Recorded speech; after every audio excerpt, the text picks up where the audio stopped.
All right, good morning, second grade. We're going to go on with more of Ralph S. Mouse. I have Zoe's tail here. She's close by, so she may walk by. You never know with Zoe. Okay, so the kids were kind of upset because the story in the newspaper wasn't what they thought really happened in their classroom. So here we go. These remarks were lost to the class because the girls, bored with the scuffle discussion, were waving their clippings from the Cucaracha Voice. "Miss Kay," said Gloria, "I think that reporter was unfair. What she said about all of us was wrong." Some members of the class, protesting their families did not subscribe to the Voice, demanded to know what the article said. Miss Kay read the headline aloud. "Class Snab, Sneed, and Vader." What was she talking about, wondered Ralph, moving from the mitten to Melissa's overturned boot for a better view. What invader? Miss Kay continued.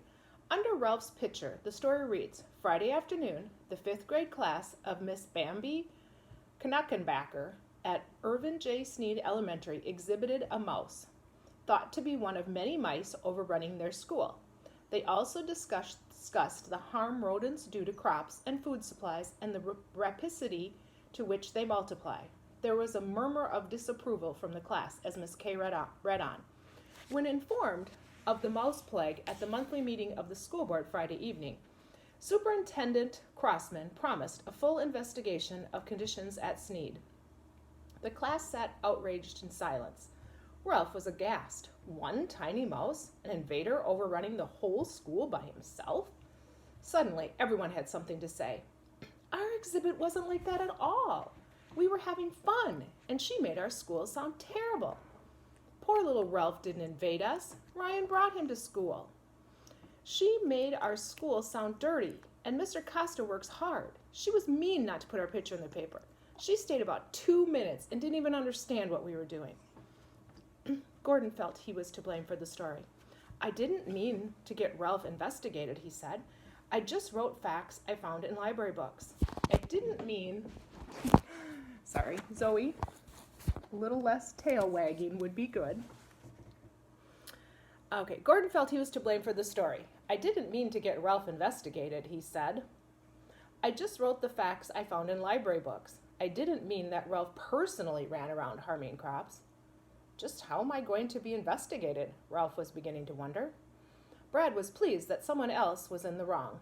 I think that reporter is a rat fink, was his contribution to the discussion. Miss Kay asked if he couldn't find a better way of expressing himself. After a moment, he said, I think that reporter just said what she wanted to say and didn't care about us.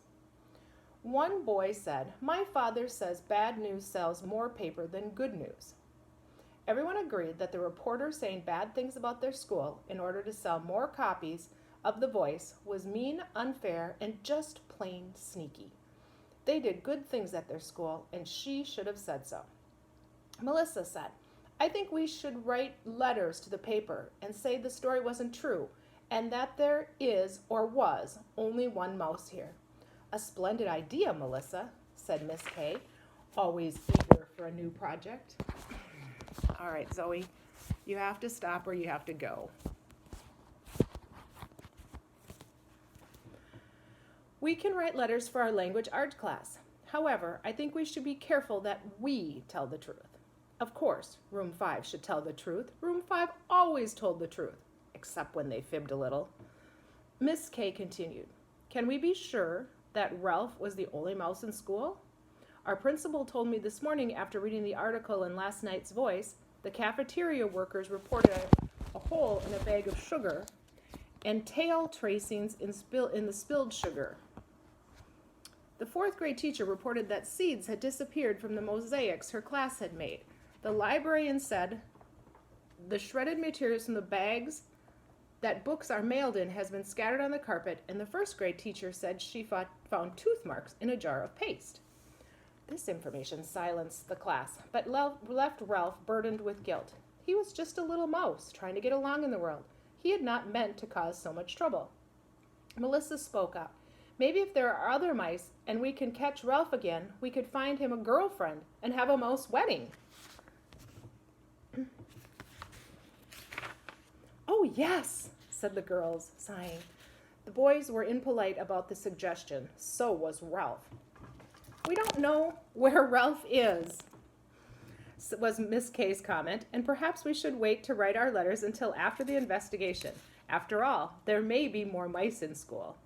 The disappointed class, who had been planning the angry letters they would write to the newspaper, had to agree. "But Miss Kay," said Gloria, "isn't your name Heidi?" Miss Kay laughed. "Yes, it is." "Then how come the reporter called you Bambi?" asked Gloria. "She must have confused her book characters," was Miss Kay's amused answer. Ralph saw nothing to be amused about. What would the investigation mean? Cats? An exterminator with traps and poison? Fumigation with deadly fumes sweeping through the halls? That new electric mouser that made a noise only mice could hear and sent them screaming into the night? Ralph was sure of only one thing. He had to escape from Irwin J. Sneed Elementary School, and he had to escape soon. All right, that's the end of chapter 7. We'll move on to chapter 8.